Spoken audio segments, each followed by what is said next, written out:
friends, I'm Sunny Elgazar. My pronouns are she, her, and hers, and I'm a first-year experienced peer mentor here at Pima Community College. This video I'm presenting to you today is a part of our Adulting Series initiative, which helps familiarize our Pima students with topics they should know as an adult. Emotional intelligence and empathy are both very important skills that we as adults have to build along with skills like cooking and driving. The journey to being a healthy person emotionally is just as important as being a healthy person physically. So with that being said, we're going to get into today's topic.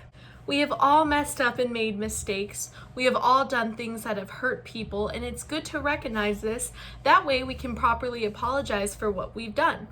That is the topic for today's video. We're going to be looking at how to properly apologize. Jerry's here today with me to demonstrate what a bad apology looks like versus what a good apology looks like. It really hurt when you made fun of my favorite show in front of all of our friends. Well, I didn't mean to hurt you. I'm sorry you were hurt, but I don't think it was that big of a deal. So what was wrong with that apology? Apologies like that are quite common, so what could be the issue there? Well, let's break the apology down, shall we? First, I deflected blame off of myself by telling Jerry that I didn't mean to hurt you.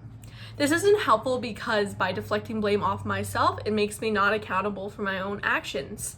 Then by saying, I'm sorry you were hurt to Jerry, it does the same thing as deflecting as the first part of the apology did.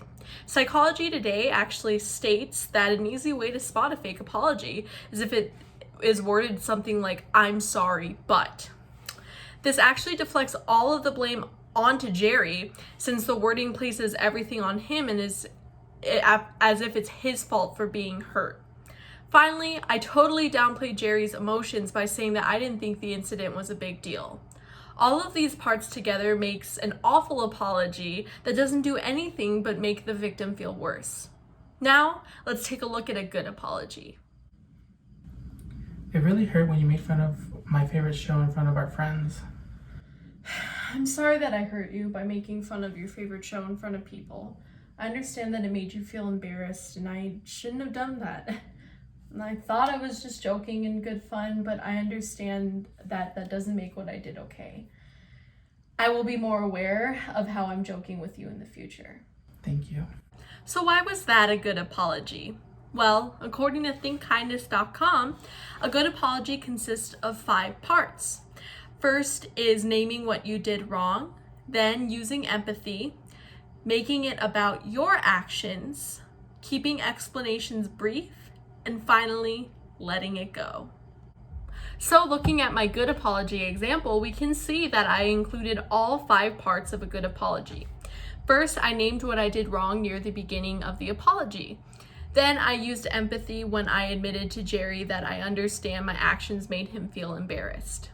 Then I made everything about my own actions. I kept my explanations for my behavior brief, and while I did explain myself a little bit, I still didn't deflect any of that blame off of myself.